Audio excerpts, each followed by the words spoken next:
Hello. Welcome to another episode of the GSMC Wrestling Laureate podcast brought to you by the GSMC Sports Network. I'm your host, Eric Rodriguez here. And today is a lovely Thursday. Got to watch a little bit of a little bit of preview of Kirk Street. Also, Al Michaels tonight on Thursday Night Football on Prime Video. So that kind of makes, football coming back super real. Super excited. I honestly love football. Can't wait to, you guys love football. Obviously, leave me in the chat. Let me know who your favorite NFL team is. Let me know what city you guys are listening from. So, it is Thursday.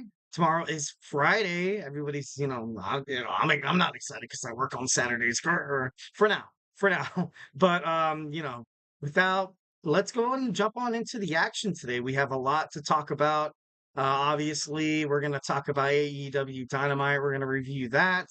We're also going to talk about my Thursday night wrestling preview, which consists of Ring of Honor, TNA, and then we're going to jump on into Bret Hart having some remarks about what's been recently happening with Janelle Grant and also Vince McMahon. We're not going to get too much into the case in and itself, but we're going to talk about more or less about how Bret Hart feels like he got screwed over by Vince McMahon.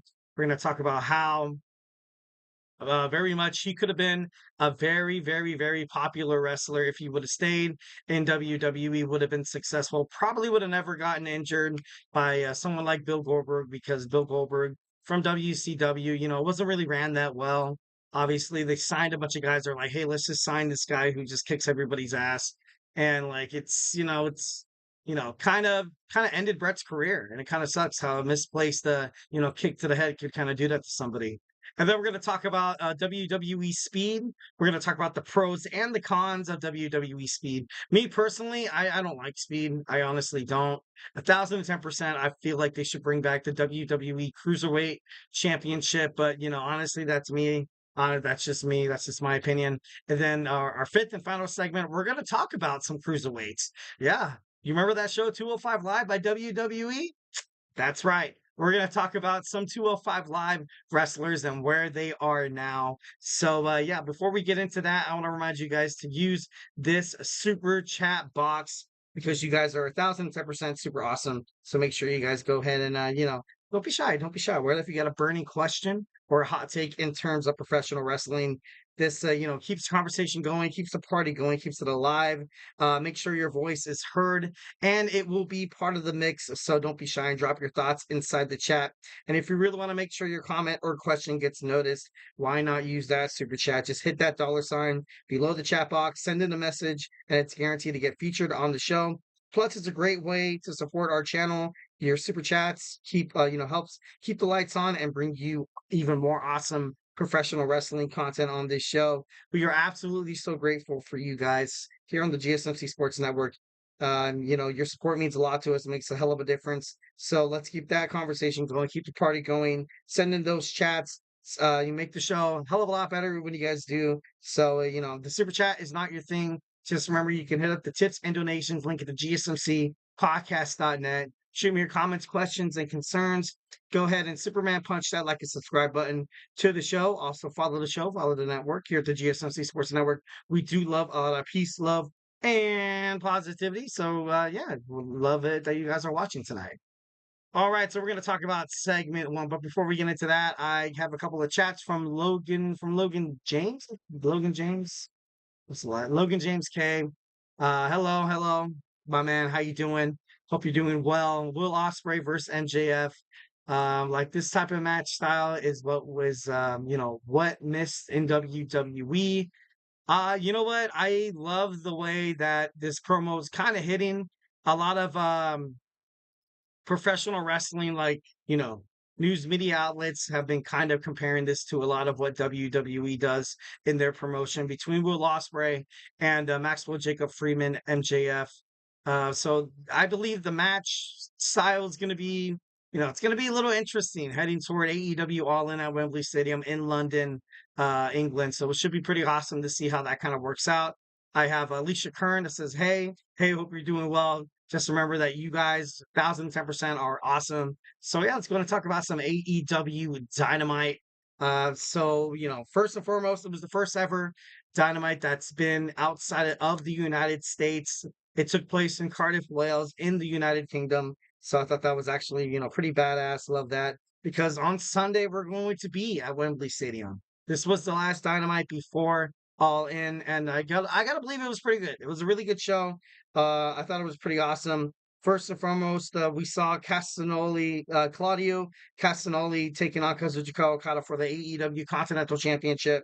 Darby Allin and FTR taking on the Elite. Chris Jericho taking on Tommy Bellington, Mercedes Moné, and Britt Baker signed their AEW All-In contract. We also saw MJF and Will Ospreay meet face to face. So, all in all, I thought it was, like I said, it was a great show. The contract signing, I thought it was interesting. It was interesting. Once again, kind of taking a jab at WWE. Mercedes Moné's run as Sasha Banks, saying that I wasn't 104, I was kind of 101, which was, kind of cool, kind of badass because Britt Baker was essentially, she did have a small tenure inside WWE, but of course, she was kind of like that jobber. She got pushed around. And I thought that was a huge miss. I thought that was a huge miss by WWE because I think Britt Baker, DMD, is 1,010% super talented, super awesome. She could definitely, she could bring it to the table, on the mic, in the ring, whatever. 1,010%. It was a good promo. It was a good promo overall. Is she going to win? I'm not too sure. Kind of have to, back that a little bit, kind of think about it. AEW is obviously, putting women in opening segments more often, which is actually kind of nice to see. The CEO chants were drowned out by the crowd basically immediately when you had the, DMD instead of CEO. When Sasha Banks made her way, well, not Sasha Banks, Mercedes Moné made her way to AEW as a babyface. I don't like it. I thought ultimately it wasn't her style, and eventually she would kind of jump ship over to being a heel, where I think she ultimately belongs. She belongs at, you kind of have to gauge on how the crowd is kind of reacting. If you are a wrestling promotion, WWE within the span of like, I don't want to say like 2000 and maybe like 2017 to 2020, they were kind of like, you know what, screw it. Like, we have no other wrestling promotion to kind of get in, to kind of get in the way. They didn't have, well, AEW started in 2019, but it started on TNT and TBS on Turner Television. So they didn't really take it seriously. And still WWE does this. WWE does this all the time because they feel like their PLEs only, you only get 5 matches, 6 matches. And if you look at all the matches that are happening at AEW All-In, it's great. AEW in terms of exactly what's happening in terms of professional wrestling, in terms of pay-per-views and PLEs, which stands for premium live events. They can't be competed with. By all means, I feel like Tony Khan is doing a way better job than Triple H, even during this Triple H era. I feel like Tony Khan, he's a great owner. He's a great owner. His wrestlers respect him. They ultimately know that it's a job. It's a job. So Tony Khan is kind of like, he's that boss. He's that boss that, you can always count on him. You know that if hey, my daughter's sick, you know what I mean? Or I kind of want to go to a recital. He's like, you know what? I'll get you on a private plane to get you out there as fast as you can. And for Vince McMahon wasn't like that. Vince McMahon was like the boss, rule with an iron fist. You know what I mean? Like he hated once when wrestlers brought up family. He hated once when they, holidays and all this other like he didn't like personal problems. And things happen. Things happen in life. That personal problems, that's what happens. And Triple H is honestly still kind of feeling you know, how WWE has been around the Vince McMahon era. He's still Triple H is still trying to clean it up, all in all. But they're still hitting on a lot of WWE house shows and live events. So it's pretty grueling. It's pretty grueling. I got a chat from Logan James K. I'm disappointed of WWE not getting Will Ospreay last year. I was too. I was too. I thought for sure we were going to see the aerial assassin. He was one of the hottest free agents, and then when he signed with AEW, he showed up, and I was I was ecstatic. I was ecstatic because I kind of thought about it, and I was like, you know what? Like in terms of new wrestlers, kind of signing with WWE, kind of newcomers coming in. it's not like AEW. When you saw Will Ospreay came into AEW, you saw him win the international championship. You saw him become prominent in terms of storylines, bookings, and hotline promos every single time you turned on Dynamite, Rampage, and Collision. So, there's, some people that would thrive better in the AEW environment. And unfortunately, released today, WWE star Ricochet is with All Elite Wrestling. And I feel like it was perfect. It's absolutely perfect for him. I feel like, WWE wasted Ricochet. And yeah, no, it was bad and it was forthcoming. It was pretty crazy. And I got a chat from Alicia Kern that says, yeah, no more cleavage matches like back in the day.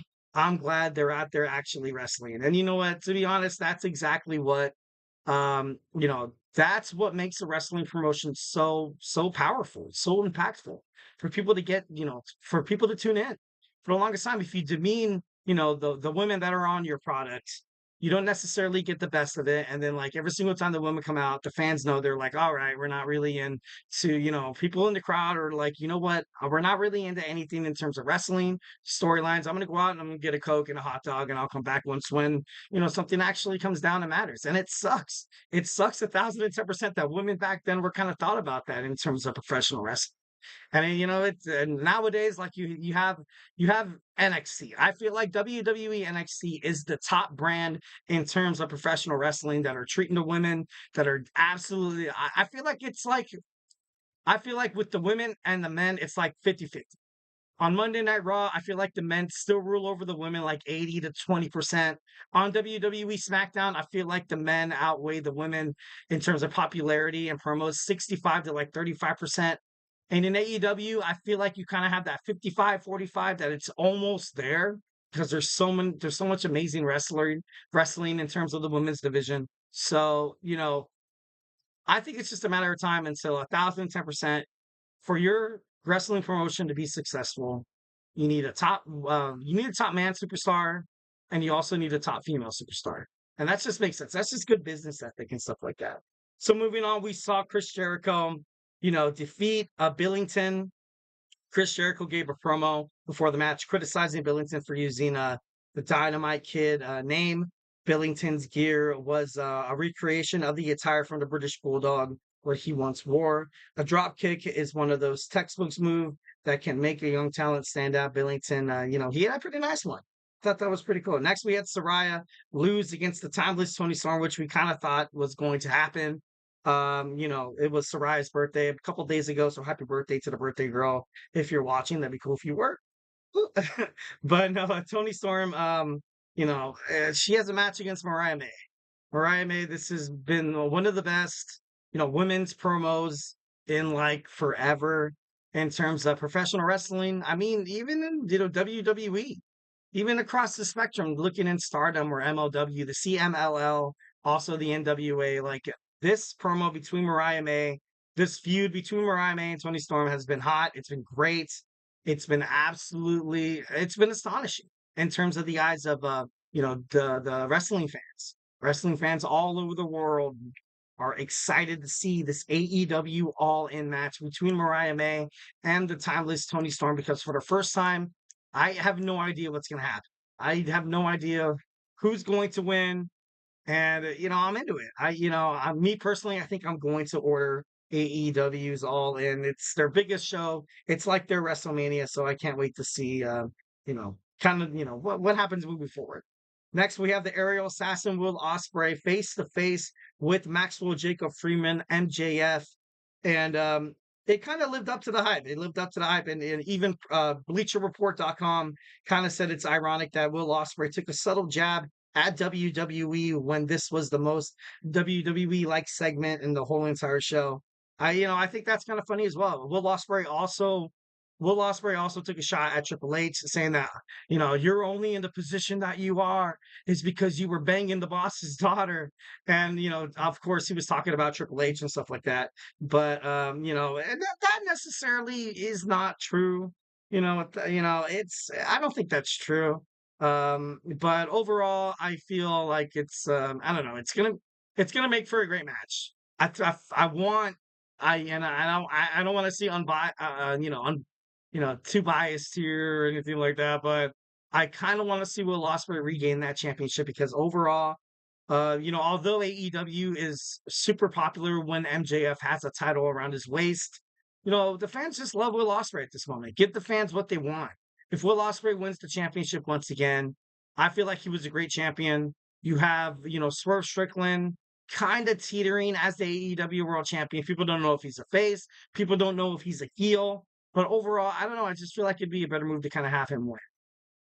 All right, we got a chat from Logan James K. My prediction is Mina Shirakawa is going to help Mariah May win the AEW World Championship, and that's 1,010% on the dot right there.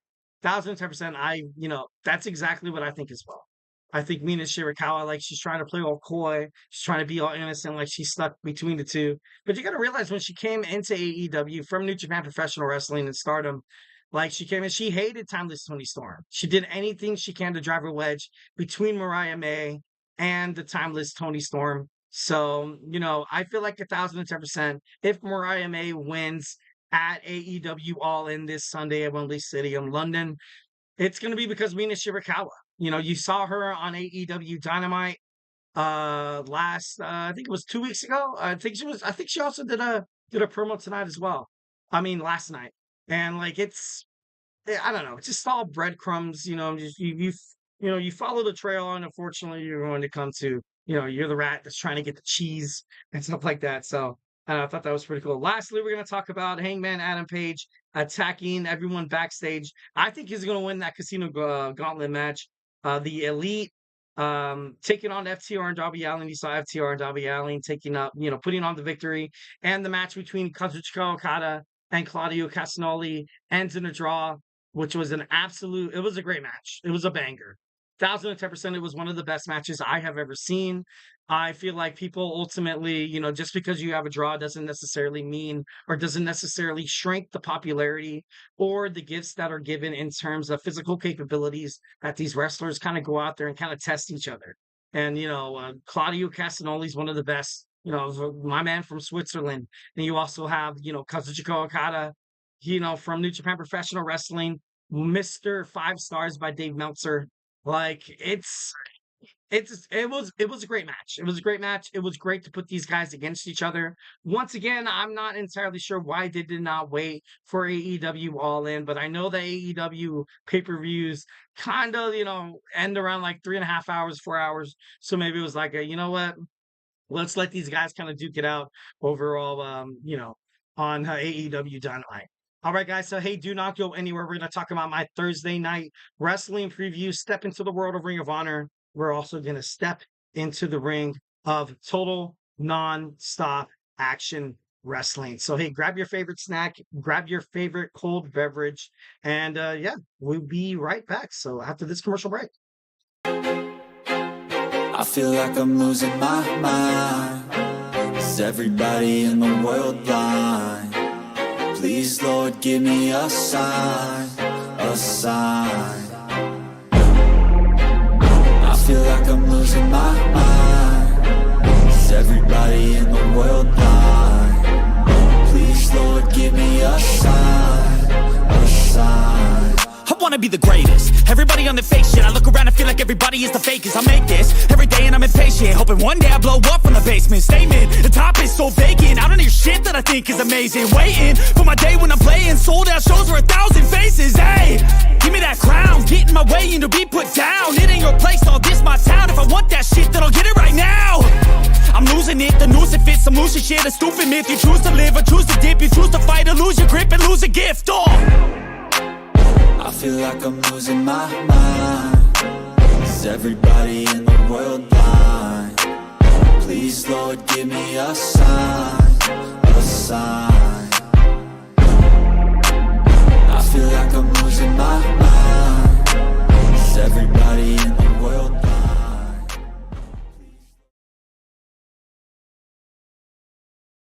All right. Welcome back to the GSMC Wrestling Laureate podcast, brought to you by the GSMC Sports Network. I'm your host, Eric Rodriguez, here every Monday through Friday, 8 p.m. Pacific time, 11 p.m. Eastern time. To talk about everything in terms of professional wrestling, all the action inside and outside of the ring, backstage rumors and dramas, behind the curtain. Also, wrestling contract statuses, maybe some potential storylines, injury updates, et cetera, et cetera. Just kind of reflect on what we talked about real quick. We had our AEW Dynamite review. Now we're going to talk about my Thursday night wrestling preview. But before we get into any of that, I want to remind you guys to go ahead and hit up that super chat box. If you got a burning question or a hot take in terms of professional wrestling, or it's just something you're dying to get off your mind, here at the GSMC Sports Network, we are all ears 1,010%. This show is all about keeping the conversation lively and making sure your voice is part of the mix. So don't be shy. Don't go ahead and drop your thoughts inside that chat. And if you really want to make a difference, make sure you hit up that super chat box with that comment, that question. Just hit that $ below the chat box. Send in your message, and it's guaranteed to get featured on the show. Plus, it's a great way to keep the lights on and bring you even more awesome wrestling content. We are absolutely so grateful for you guys here at the GSMC Sports Network. Those who join us here, show to show, your support makes all the difference. So let's keep the conversation going. Make the show a hell of a lot better with you guys' engagement. Make it bigger, better, and stronger than ever. And the super chat box is not your thing. Remember that we are still here at the gsmcpodcast.net at the tips and donations podcast.net. Shoot me your comments, questions, and concerns. Go ahead and tell me what you like, tell me what you don't like in terms of professional wrestling.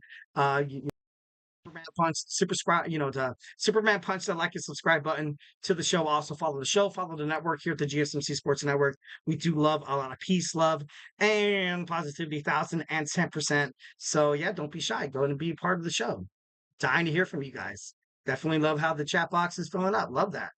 All right, so we have our Thursday night wrestling preview. But before we get into that, I have the chat box from we have technical difficulties. There we go. We have a chat box from Alicia Kern again. Adult Juice. Oh, I like that. I like that a lot. That's awesome. I got some nerds and chips for my snacks. I gotta be. I'm a nerds guy. 1,010%. And then I also got a chat from Logan James K. I'm a fan of Mina Shirakawa since Stardom. I want Mina Shirakawa in WWE, but I know Mina Shirakawa, she likes to go to AEW. And, I feel like ultimately when it comes to, I'm not trying to like throw shade at WWE, but, when it comes to like Japanese or Asian kind of, culture, like wrestlers and stuff like that, I feel like they are kind of, they kill it in Ring of Honor. They kill it in AEW. They kill it in because you have this new merger between Tony Khan, New Japan Professional Wrestling, the CMLL. Tony Khan wants to make wrestling international. He wants to have ties with absolutely everybody. The MLW, the game changing wrestling, the CGW. There's a lot of other wrestling promotions out there, and WWE they've always done such a great job of closing that forbidden door, kind of like, The Exorcist, of not letting, other wrestling promotions kind of get into it. I have a chat from my man, Isaac Delgado. Hey, GSMC Wrestling Laureate podcast. I'm going to school. I'm going to school tomorrow morning, and I'm going to get a haircut guide to my house tomorrow afternoon. I'm going to, my Uncle Gus's house for his birthday. Birthday party. Hey man, happy birthday to your Uncle Gus. That's sick. Hopefully he has, too many more. Everybody who's watching right now, we're gonna sing happy birthday to Gus. I'm just kidding. No, I don't have to, I would 1,010% would love to do that, but I know everybody they don't want to hear my ugly voice. So we're gonna go ahead and move on to my Thursday night wrestling preview. So Thursday is upon us. It's crazy. It's absolutely crazy. The things are sparking up in terms of Ring of Honor professional wrestling. First, we have a Ring of Honor World Championship match between Mark Briscoe against the Beast Mortos. And this is going to be a great match. I feel like overall, you have both competitors. The Beast Mortos have been he's been phenomenal. I know Don Callis has his eye on him. Well, I feel like he should, because what has happened recently with Kyle Fletcher and the whole Will Ospreay thing, and then now you kind of have you have new blood.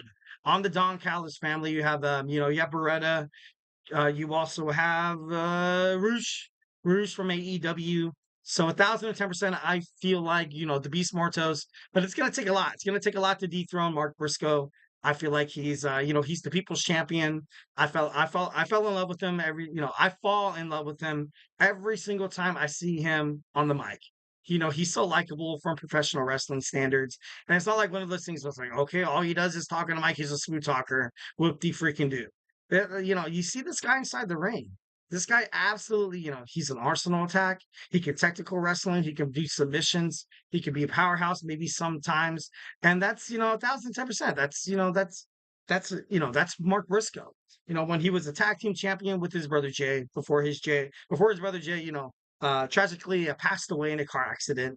It's, uh, they were great.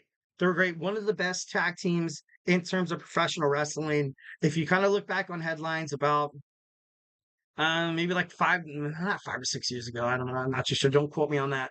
But they were just great. They were just great all in all. And I definitely love Mark Briscoe and the way he's kind of handling it. We also have an 8-man tag match. The Ring of Honor World 6-man champions Dustin Rhodes teaming up with Marshall Von Erich and Ross Von Erich, the Von Erich brothers. Going against, they're teaming with Ring of Honor World Tag Team Champion Sammy Guevara, taking on the Undisputed Kingdom, Matt Taven and Mike Bennett, and the Dark Order. Obviously, you saw the Undisputed Kingdom drop their titles to Dustin Rhodes and Sammy Guevara.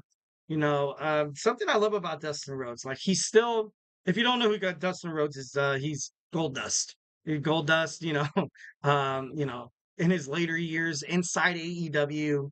I feel like he's still killing it. I feel like 1,010%, he's still giving the crowd what they want. I feel like, he's still putting on great matches.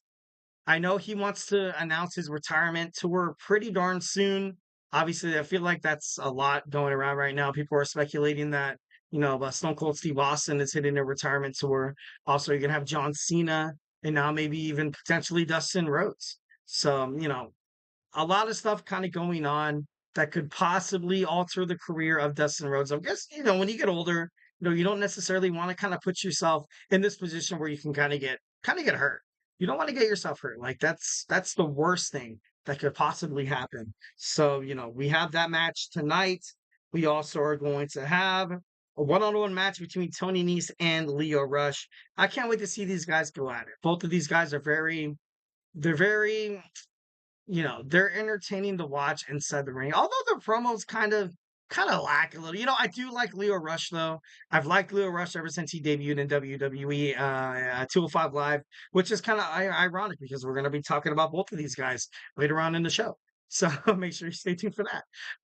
But Tony Nese, premier athlete, this guy, has impressive written all over him. Lio Rush looking for that push, and both of these guys with the victory will ultimately push their career, further. Next, we have a pure rules match between Angelico and Aaron Solo. We have a trios match between Cage of Agony, Bishop Khan, Brian Cage, and Toa Leo going against the Ring of Honor television champion Atlantis Jr., Fuego de Sol, and Serpentico.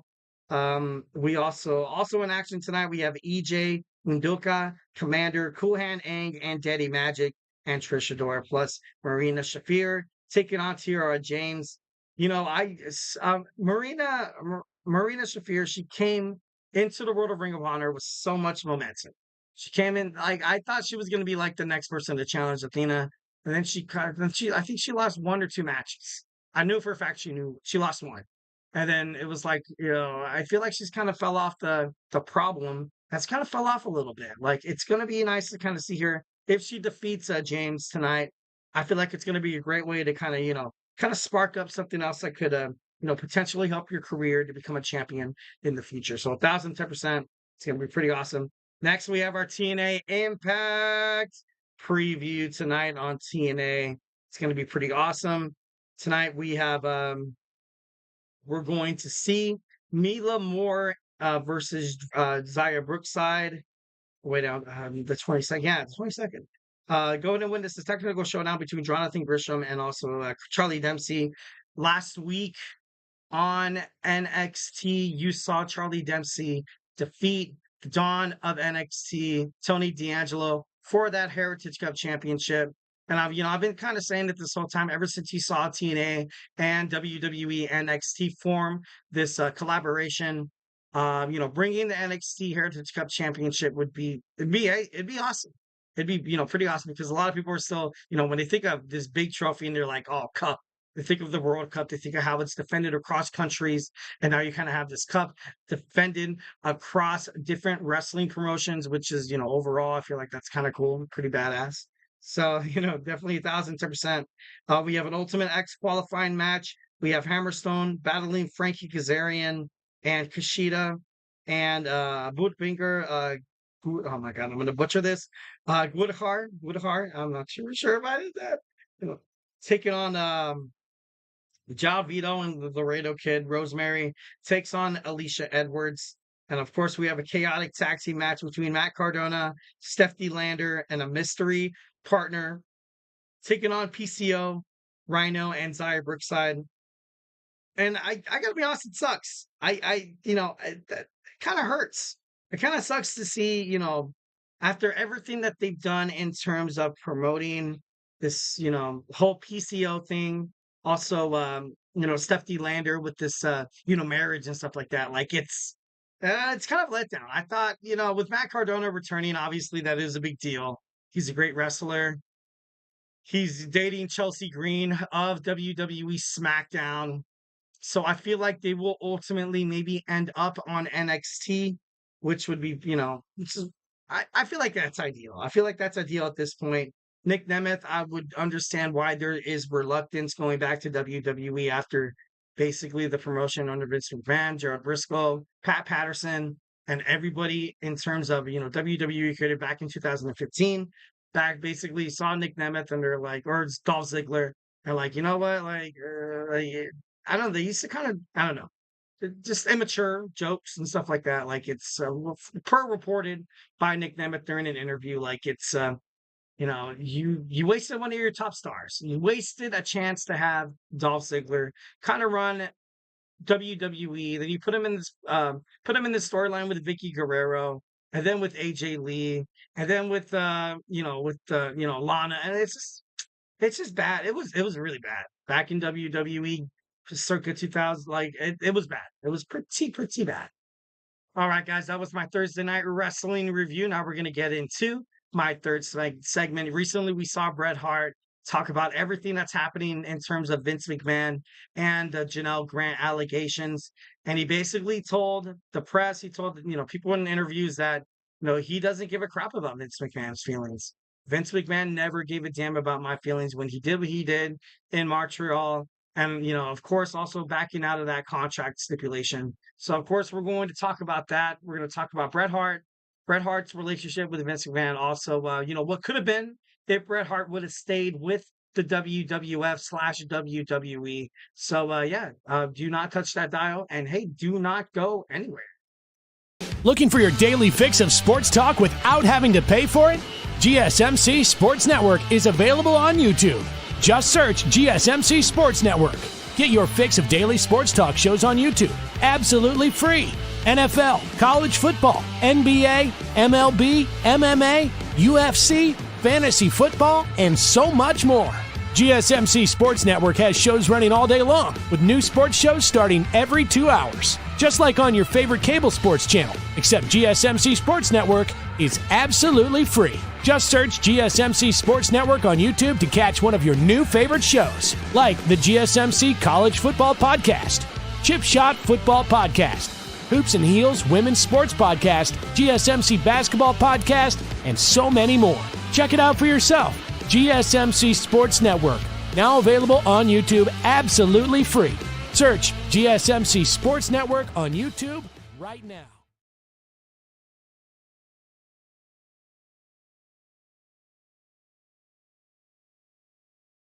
All right. Welcome back to the GSMC Wrestling Laureate podcast, brought to you by the GSMC Sports Network. I'm your host, Eric Rodriguez, here every Monday through Friday, 8 p.m. Pacific time, 11 p.m. Eastern time, here to talk about professional wrestling, all the action inside and outside of the ring, all the backstage curtain drama, also superstar news, updates, injury updates, contract statuses, negotiations, promotions from AEW to WWE to the JGC, the Game Changer Wrestling, Major League Wrestling, Stardom, New Japan Professional Wrestling.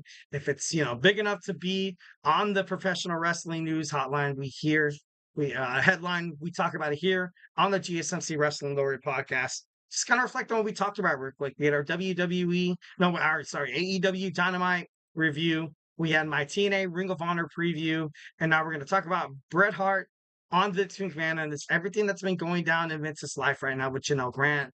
Absolutely it's been bad. It's been pretty bad. We're not going to get too much into the allegations and stuff like that. We're going to mostly talk about the relationship that Bret Hart and Vince McMahon had and, maybe would have tarnished it. Maybe what would have happened if Bret Hart would have stayed in WWE. So yeah, we're going to jump on into that. So, but before we do any of that, I want to remind you guys to hit up that super chat box, whether if you have a burning question or if you just have something to get off your chest. Here at the GSMC Sports Network, we are absolutely 1,010% all ears. We're all about keeping the conversation lively, keeping it going. We want to make sure your voice is absolutely part of the mix. So don't be shy and drop your thoughts inside the chat. And if you really want to make a difference, guys, if you want to make sure your comment or question gets noticed, why not use that super chat? Just go ahead and hit that $sign below that chat box, send in the message, and it's guaranteed that you will be featured on our show. Plus, it's a great way to support our channel. Your super chat helps us keep the lights on and bring you even more awesome professional wrestling content. We are absolutely so grateful, 1,010%. Appreciate everything you guys do.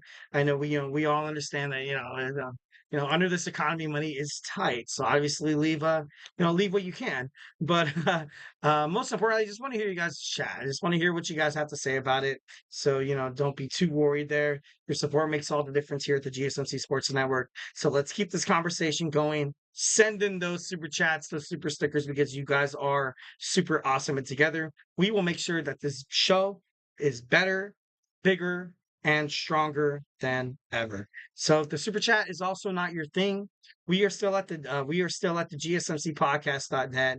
Hit up that tips and donations link at the GSMCpodcast.net. Tell me what you like, tell me what you don't like. Go ahead and Superman punch that like and subscribe button to the show. Follow the network here at the GSMC Sports Network. We do love a lot of peace, love, and positivity, 1,010%. So yeah, don't be shy. Go ahead and hit up that chat. It should be awesome. Can't wait to hear what you guys have to say. All right, so we're going to talk about the best there was, the best there is, and the best there ever will be. Bret the Hitman Hart recently was asked in an interview how he feels about this, basically everything that's going down with Vince McMahon, with the Janelle Grant, with basically selling all of his shares to TKO and WWE, kind of essentially just kind of like, kind of disappearing a little bit, like being like, you know what, like I don't really want to be part of this anymore. A lot of negative publicity, and it's sad.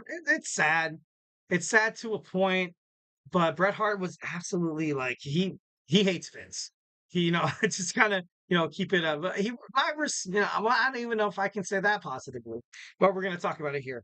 We saw the reaction, all the negative publicity surrounding Vince McMahon and the Janelle Grant allegations. And Bret Hart had this to say, and I quote, "I'm going to speak my truth. I'm not worried about Vince's feelings. He never cared about mine." Obviously, there was a lot of stuff that happened between Vince McMahon and Bret Hart. Bret Hart was offered basically a lifetime 20-year contract under WWF, WWE policies. And it was agreed. It was one of the biggest contracts, and basically it was one of the biggest contracts in terms of sports history. If it was done, still today we'd be like, it's kind of like, watching Aaron Judge sign with the New York Yankees, or watching Patrick Mahomes sign with the Kansas City Chiefs. It was like one of those things where it was like, it was a big deal. It was a lot of money, but at the last moment, Vince promised Bret that he was going to go through with the deal. At the last minute, he pulled out, basically, stroking his ego a little bit, that Brett likes to call. Basically, I'm Vince McMahon. Why am I letting wrestlers, basically show me what to do? We are the hottest wrestling product in the WWE right now. And also at that time, you also had a lot of young rising stars kind of growing into WWE. You had Stone Cold Steve Austin. You also had Mankind. You had the Heartbreak Kid Shawn Michaels, which was kind of a, Bret the Hitman Hart's kind of pre-successor a little bit. Then also you have Triple H, Paul Levesque, and you had a lot of people like right in line to become that next guy. But Bret Hart ultimately thought that WWE was going to take care of him. Vince McMahon in general was going to take care of him. But at the last minute, kind of backing out of a deal, that's crazy. That's crazy. That's just not good business. The best way to conduct business, you look a man face to face, stare, eye to eye, you shake hands. A man is only as good as their word. And when I mean a man, a woman, a person is only as good as their word. Integrity, doing the right thing when no one's watching. Also, the fact that, that's just good business. That's, if you don't trust someone you're in business with, there's always going to be that what if. There's always going to be that lingering thing behind me, like, you know what, I don't really trust this guy. It's a little shady. Don't get involved in business in terms of, shady people and stuff like that. So, Bret Hart, I feel like was ultimately screwed that way as well. And he was ultimately screwed in the Montreal screw job in Canada. And that it was bad. It was bad. I felt bad for Sean, but obviously you had Vince McMahon, Triple H, and Shawn Michaels kind of be like, you know what, if Brett doesn't want to do business, then F him. Basically, they're like, you know what, screw him, let him, grab his bottle, take his ball, and go home. And he ran all the way to WCW, which was a mistake. He could have been great in WWE. I feel like winning championships with Bret Hart he was a great wrestler. The fans, the locker room respected him. Like I think Pat Patterson said it in an interview that everybody out there, if they had a chance to go out there and wrestle with any other superstar, any WWF superstar out there, it was Bret the Hitman Hart, because he could make himself look very successful inside the ring. But at the same time, he could make you seem like you are a rising star. That's how Bret handled his business. That's how he handled his stuff inside the ring. And he was essentially doing that once when he was putting young wrestlers over. And, I don't know, like with Bret Hart being kind of screwed over, what if, he could have been more than a 16-time world champion. He could have won more titles than Ric Flair and Triple H. He could have been better than Shawn. They could have way bigger feuds than that. You could have had a lot more, even in benefits in terms of Canadian wrestling. Canadian wrestling would have probably came out a little bit more sooner if you had Bret the Hitman Hart being represented on a major wrestling promotion like WWE Raw, the newly formed, SmackDown in 2000. It could have been big. It could have been big. Obviously, I feel like on both sides there was a little, because you did have Bret Hart. He kind of had that attitude, kind of had that. He was a little self-centered, narcissistic. But at the same time, if you are the best at what you do, and if you're like the main man of the company, you can kind of act that way. I'm sorry, but like you got to respect yourself as well. Like, look, I deserve a big contract, because what's gonna happen? Like if I don't get paid, something might happen, and you guys are done with me. Financial security is probably the quote unquote American dream nowadays. It's kind of crazy that people are just basically taking 9-to-5 jobs just to kind of make ends meet, being like, oh, I got to, you're kind of a slave to the U.S. currency, the U.S. dollar, and stuff like that. And it kind of sucks. It sucks. But at the same time, like you got to go out there and handle your business, do what makes you happy, and that's something that Bret Hart was doing in WWF. Obviously, you saw the lines blurred once when you had Vince McMahon, kind of feel like he was kind of larger than life. Vince's ego is highly larger than life. So, I don't know. It's kind of crazy how that kind of all worked out there. And it's kind of crazy. Bret Hart, liking the man, comparing like the man by meaning Vince McMahon, by comparing him to recent history's most deplorable human beings. He said, and I quote, "It's like Jeffrey Dahmer. Harvey Weinstein and Jeffrey Epstein, Vince McMahon is a joke. That hurts. That's crazy. Just the just thoughts like that. It's not good, man. That's terrible. So let's move on before anything bad happens. And he said, and I quote, "I think despite of all the issues I've ever had with Vince, I know deep down inside I've always respected him, but now knowing what kind of weirdo he became, I absolutely have zero respect for him." Bret was a top wrestler in the WWE during the 90s. Vince McMahon offered him a lifetime contract due to his success, but ultimately betrayed him. People consider Bret Hart as the GOAT of the Montreal Screwjob. Obviously, Bret didn't want to lose the belt. He, wanted to win in Montreal, his hometown, and basically, kind of walk out of WWE the champion. And Vince McMahon, he had this rule where he absolutely never let anybody leave with the belt. You had him talk to Shawn and stuff like that, which could have put Shawn in, in Montreal, Quebec, Canada, and like seeing how Bret Hart was kind of, after the match, spit on Vince McMahon, kind of rallying the crowd out to be like, hey, like I was just screwed out by this guy. I'm going to WCW, like he spelled like WCW. And unfortunately, it sucks for Bret Hart. It sucks for Bret Hart because he went to WCW.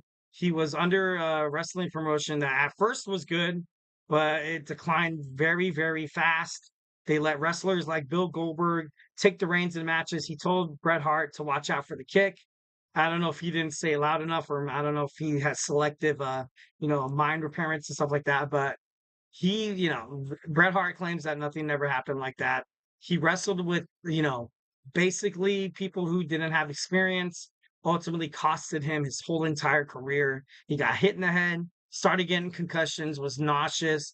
His room was spinning around. He had to quit. Something that he loved so damn much. Something that he was very, very good at. He's the best there is, the best there was, and the best there ever will be. You saw Bret Hart basically forfeit his career because, and I would be pissed too. And he's not like he's pissed at WWE and Vince McMahon, like, hey, like, the Montreal screw job and basically the contract you guys gave me, screw you guys. It's just that he knew. He knew deep down inside that if he stayed with WWE, he would have been so damn impressive. He would have been so damn successful. Instead of wrestling at indie events, doing contract signings, doing guest appearances on shows and other wrestling promotions that were below the WWE.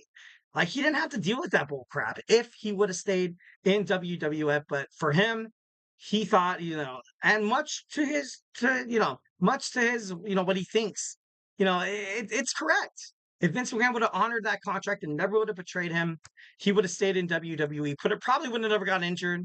Probably would have been one of the highest rated WWE champions. And he still is, even though he does not have those accolades. He would have been great. He would have been great for WWE. He even recently said, in an interview with Ringside News that, what Triple H is doing on WWE, he feels like ultimately he could have been put in that spot.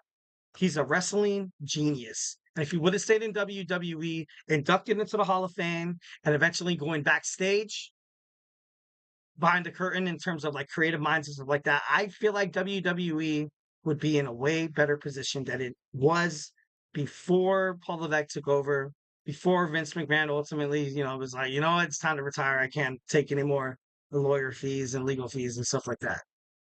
I feel like Bret Hart definitely could have been the lifeblood of WWE, would have kept it going, definitely would have put a lot less pressure on Shawn Michaels when he was dealing with his thing, in the early 90s. But lo and behold, we have what it is today. That, Bret Hart hating on Vince McMahon, kind of basically screwing him out of a position that he was basically like guaranteed. So, it's crazy. It's crazy. All right, guys. Hey, do not go anywhere. We're going to jump on into our fourth segment. We're going to talk about the cruiserweights. We're talking about WWE Speed's pros and cons. So you go ahead and grab your favorite snack, grab your favorite drink, and join me here in about like 20 seconds. As soon as I find it, bam. For the best and latest podcasts available anywhere, go to the podcast app on your cell phone and type in GSMC. to access free content-rich podcasts on health and wellness, book reviews, sports, entertainment, relationships, social media, movies, technology, finance, and even weird news. Subscribe and download the GSMC Podcast Network's family of shows, available everywhere podcasts are found.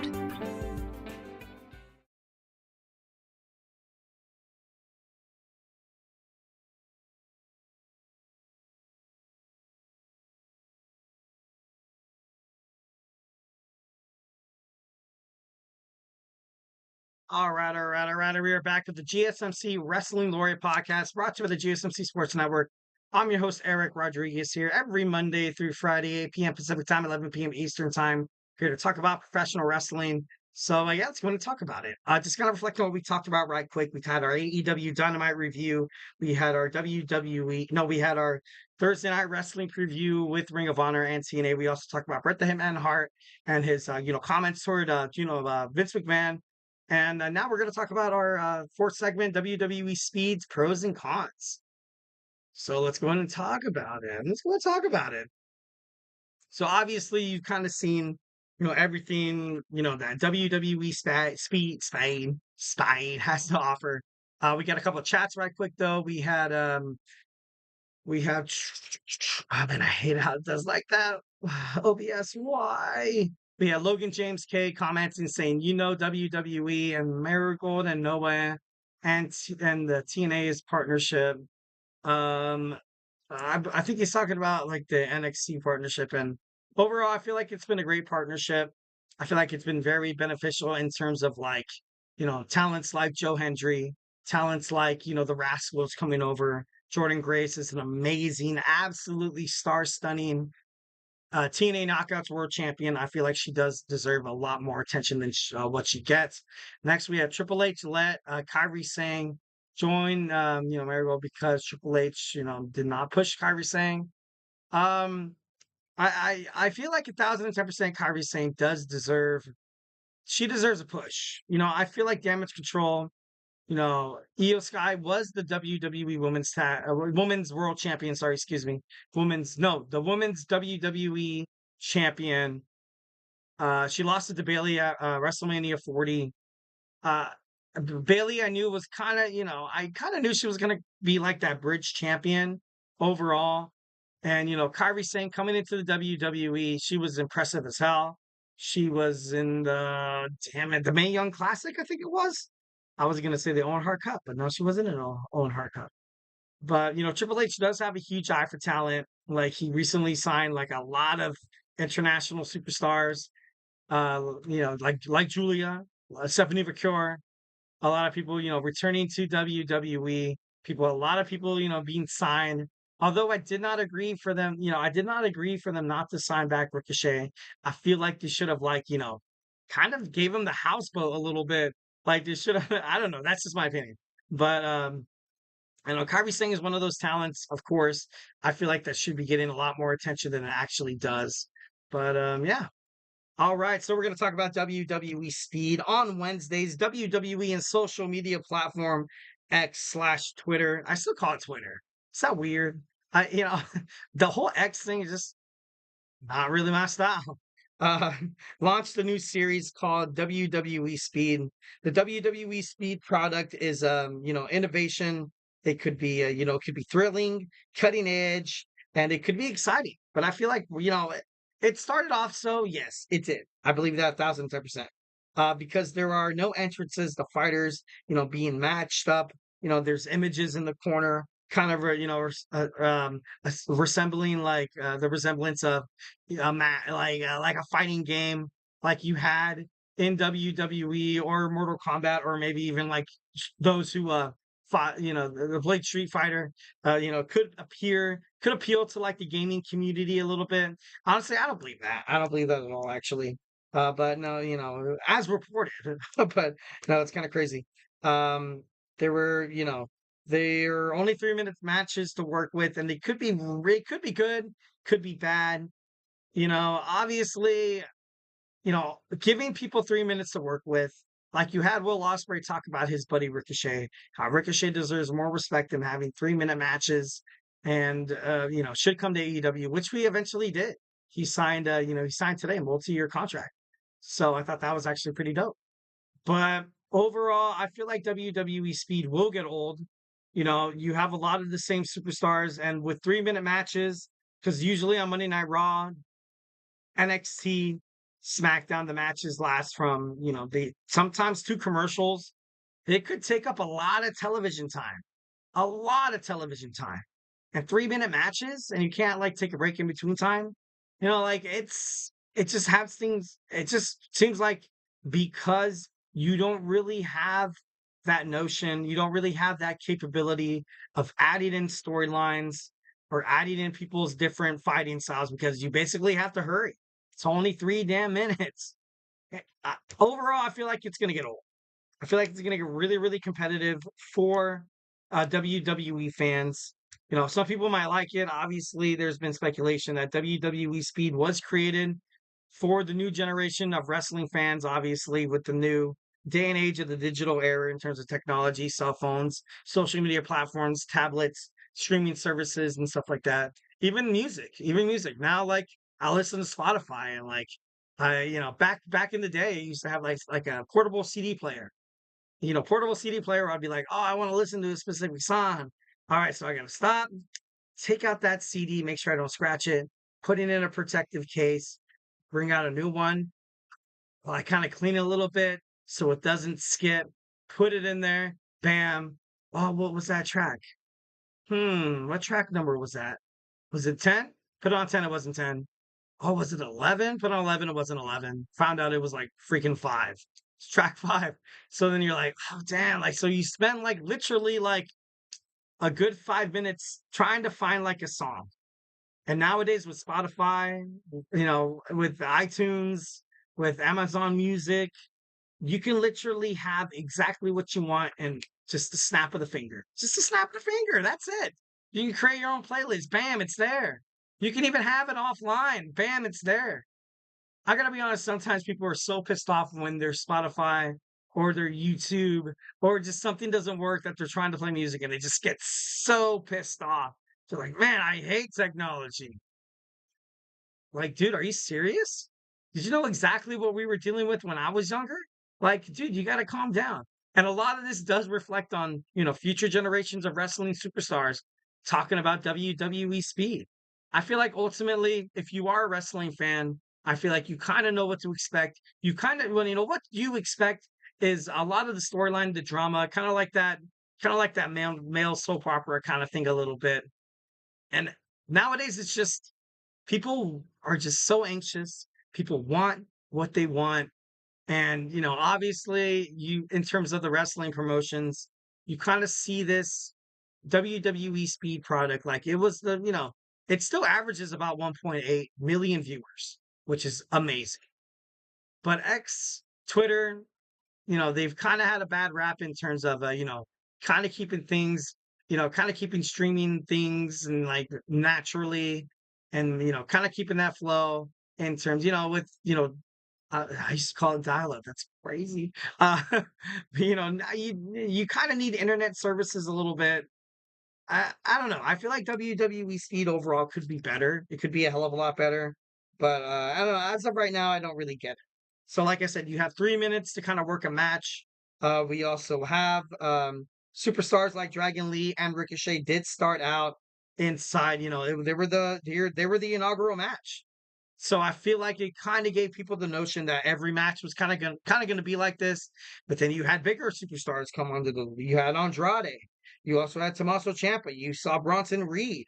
And, in WWE Speed, it's called Speed for a reason, not necessarily the time limit. Because if it was about the time limit, if the time limit went out, you would essentially have some kind of like lingering stipulation or obligation that would happen if the time would have ran out on your WWE match.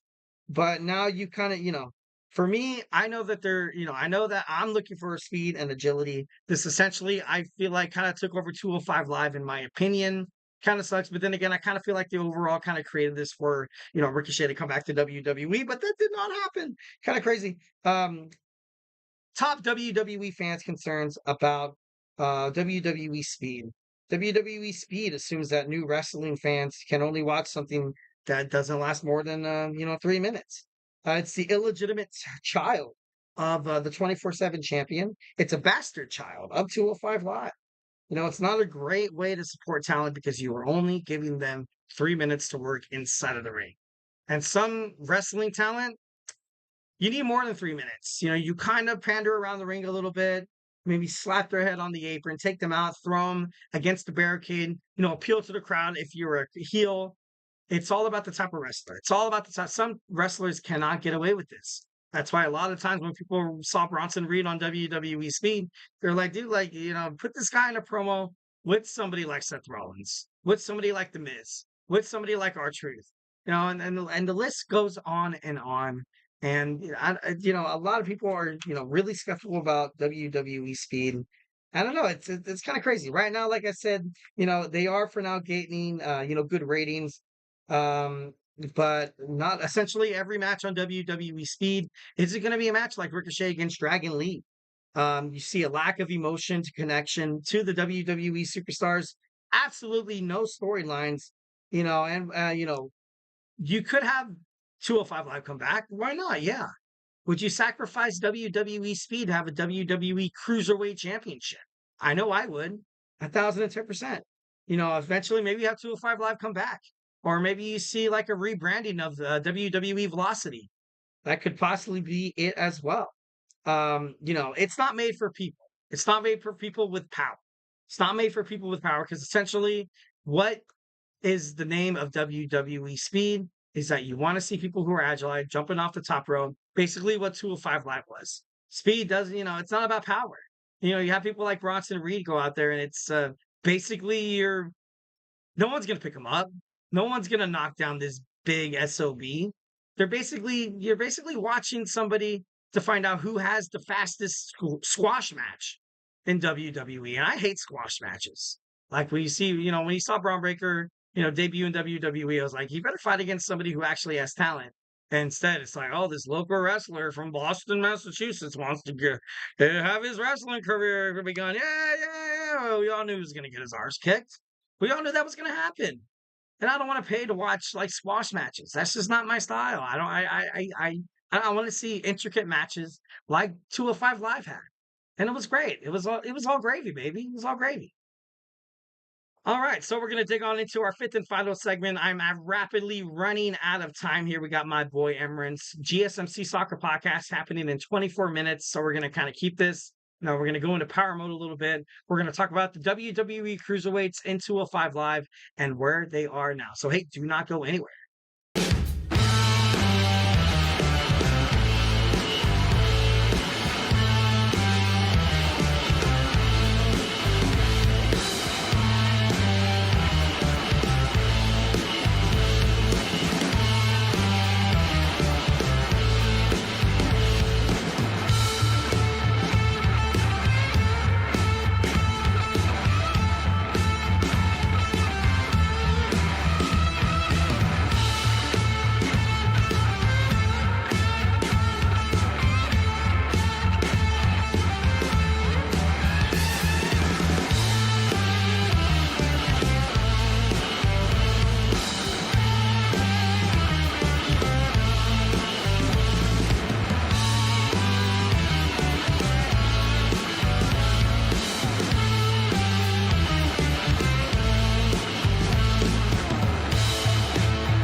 All right. Welcome back to the GSMC Wrestling Laureate Podcast, brought to you by the GSMC Sports Network. I'm your host, Eric Rodriguez, here every Monday through Friday, 8 p.m. Pacific Time, 11 p.m. Eastern Time.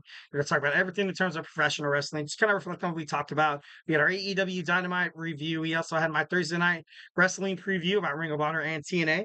We talked about Bret the Hitman Hart's remarks on Vince McMahon saying he doesn't give a crap. Of course, it was a little more explicit language, but I can't say it on the show. I can't convince me. Shit, I'm just kidding. No. But we also talked about WWE Speed pros and cons. And now we're going to talk about WWE Cruiserweights that were in 205 Live and where they are now. What happened to these guys? Once when you saw the show go off the air, basically you kind of saw them get boned a little bit and it kind of sucked. And, that's what I'm saying. I was like, dude, WWE needs to bring back 205 Live. So, yeah, but before that, I have a chat from Alicia Kern. Said, yeah, but there are commercials, LOL. Yeah, they are, but if you pay for the streaming services, like, are you gonna sacrifice like 11.99, 12.99 to, song, whatever you want, offline stations? I'm not a Spotify salesman or anything like that. But I think it's worth it. Overall, I think it's worth it 1,010%. Another chat from Alicia Kern is, who was your favorite cruiserweight? Oh, this is kind of it's a little tough. Holding the cruiserweight championship, I kind of feel like ultimately reflects on the light heavyweight championship as well in early of WWE. I don't know if that coexists with the WWE Speed Championship. But man, who was my favorite cruiserweight? I got to be honest. I know yours was probably like someone from WCW called Billy Kidman. I'm just kidding. No, just kidding. But for me, my favorite cruiserweight, you got to go with Rey Mysterio, the 619. Gotta go with 619. Who's that jumping out the sky? REY Mysterio. Here we go. Obviously, I feel like he would make for a great champion pretty soon. Yep, LOL, I like that. But then the nowadays cruiserweights, I gotta be honest, I did love TJ Perkins. I did love what they were doing with God, who was that guy with the mustache? Oh, I forgot his name, but he was pretty good. I liked Neville. Neville was decent. Enzo Amore, I didn't like it that he won the cruiserweight championship, but overall, I feel like there was a lot of I don't know, a lot of speculation. Maybe that's the reason why they were like, maybe we should get rid of this. But overall, we have WWE 205 Live on November 29th, 2016. WWE launched a product of amazing high-flying aerial assassins jumping off the top rope,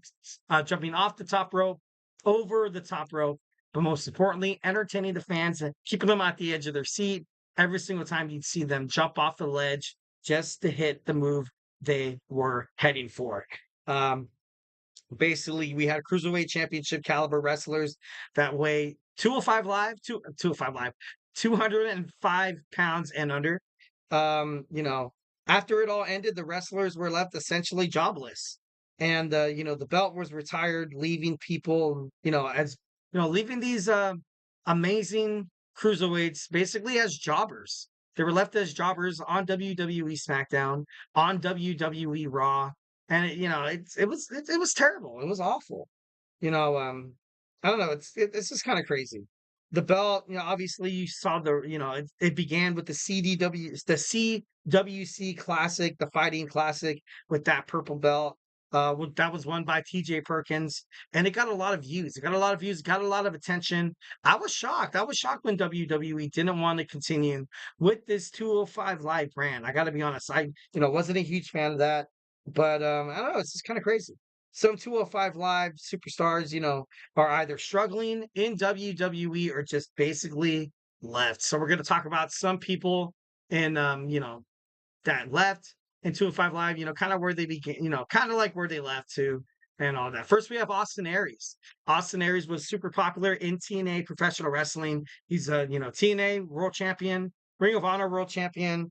Now, he's kind of, within the wrestling independent circuits. A lot of these guys are. A lot of these guys are actually still kind of wrestling around the, the status quo in terms of the WWE, which is like, kind of floating around the, independent circuit. I think he's in the Southern, right? I'm not too sure. Don't quote me on that. But Austin Aries, he was great.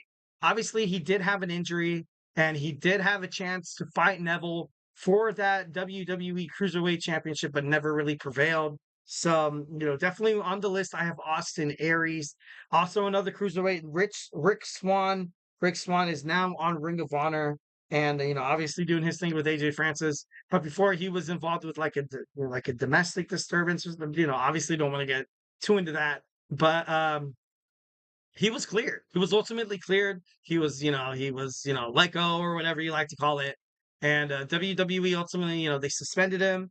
Then after that, you're like, you know what? I don't kind of, you don't really want to deal with controversy in terms of your superstar. That's the reason why you kind of have WWE the way they are right now, especially with absolutely everything happening with the Janelle Grant and the Vince McMahon case. They're like, you know what? I don't, don't really need that bad juju, so to speak.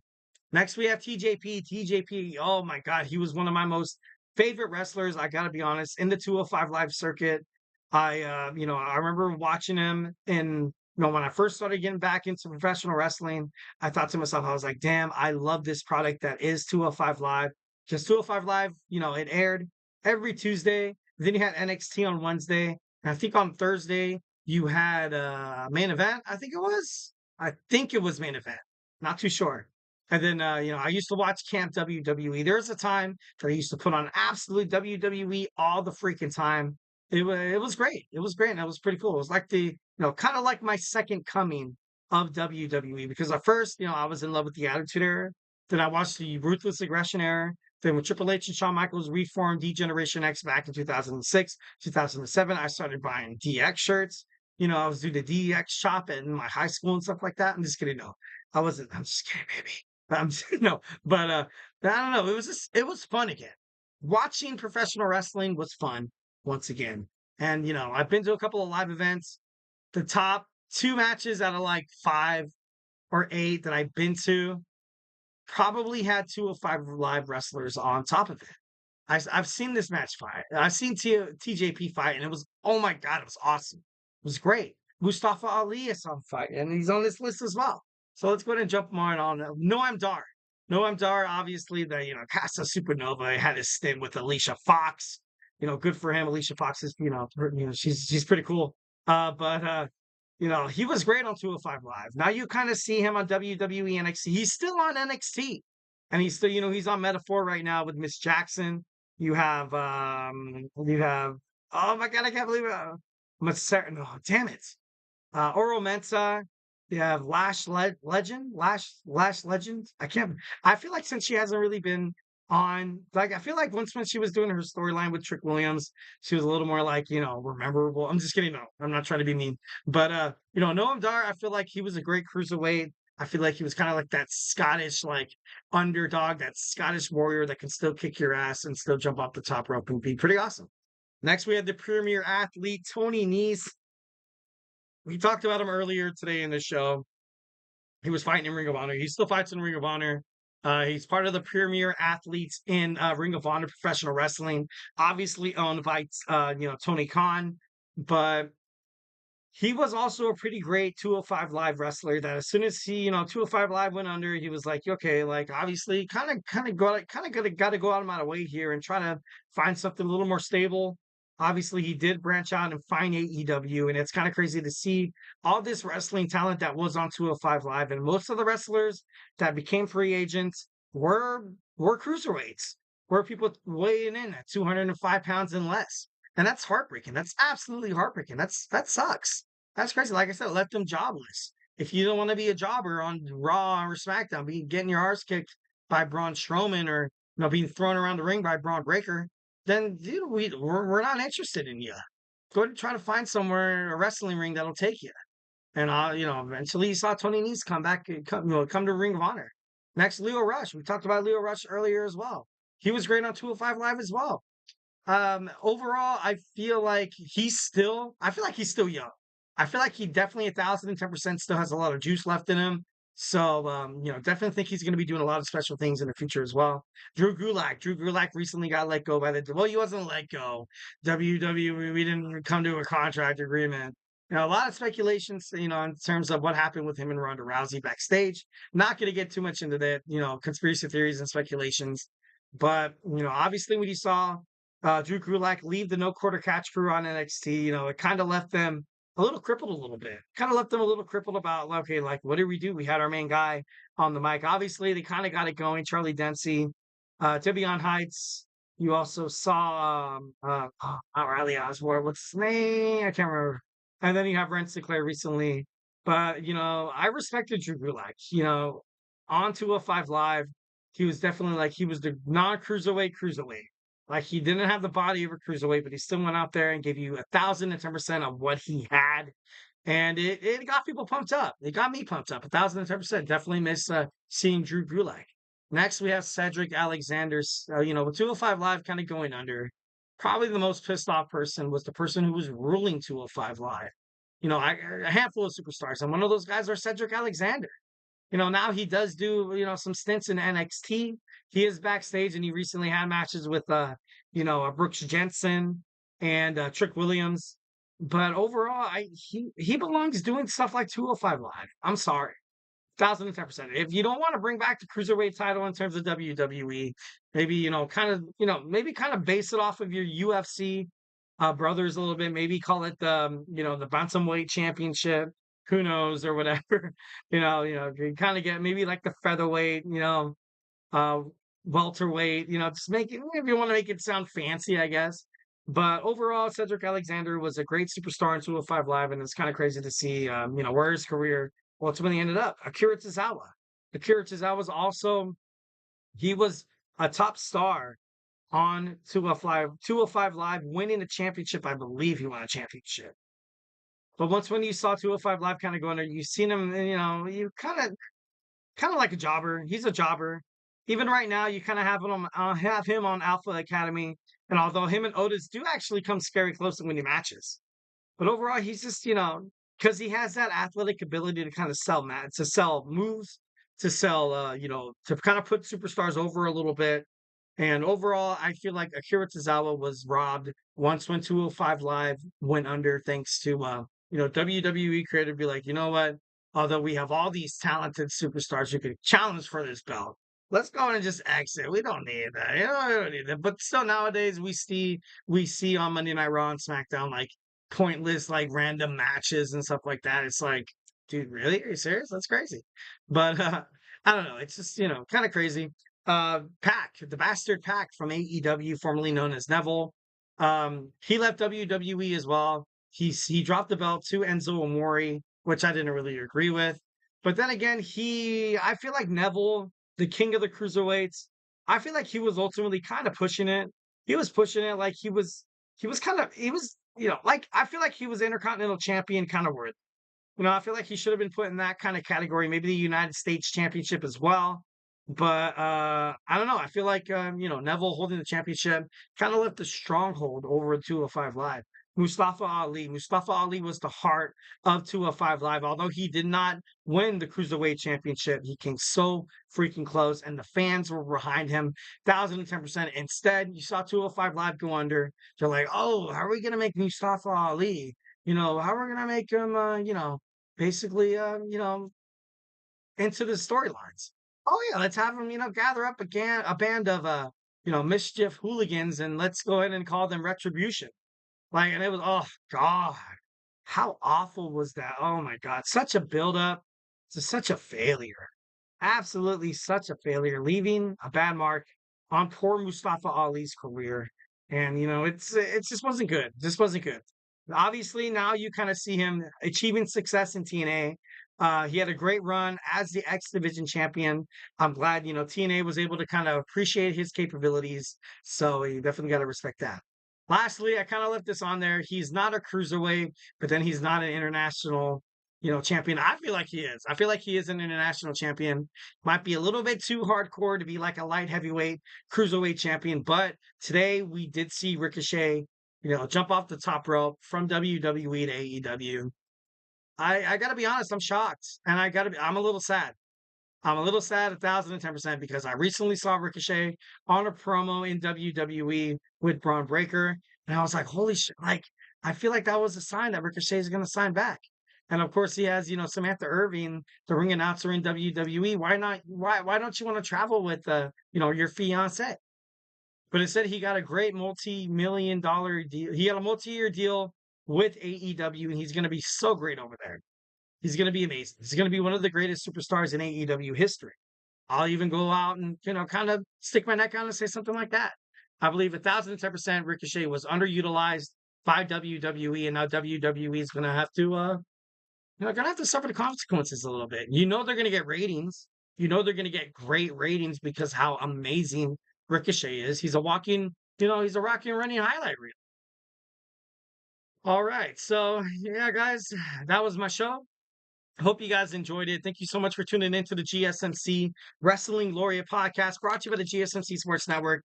Obviously, go in and Superman punch that like and subscribe button to the show. I'm your host, Eric Rodriguez, here every Monday through Friday, 8 p.m. Pacific time, 11 p.m. Eastern time. Remember, you can follow us on Twitter/X, Instagram, TikTok, and Facebook for more content and updates. And like I always say, if I haven't made you a wrestling fan by now, we also have a bunch of other sports. We have my man Emran with the GSMC Soccer Podcast. We have Jeremy and TJ with sports all around. We also have Manny with the Chip Shot Football Podcast, Kenneth with the GSMC Football Podcast. Football's right around the corner, guys. We want to find out all the latest news, all the hottest news in terms of the National Football League. Make sure you tune into those shows. We also have Chris Shepard with the GSMC Fantasy Sports Podcast, which is pretty badass. Going to be watching that, especially when I'm diving myself on some football picks and stuff like that. And also my fantasy league. I hope my fantasy league actually does pretty good. College football starts on Saturday. Make sure you tune into the GSMC College Football Podcast with my boy Tommy.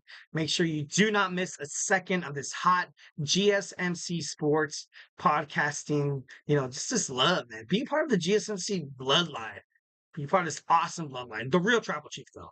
The real Tribal Chief. Not any of those fakers. Not any of those fakers. We also got Nelson with the GSMC Basketball Podcast, so make sure you tune into that. So, yeah.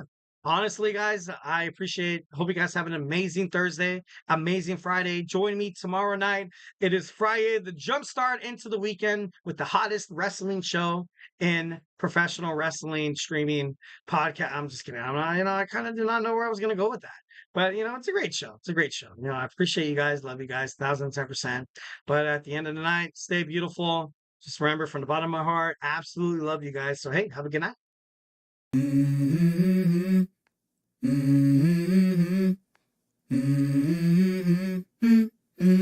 Let's go.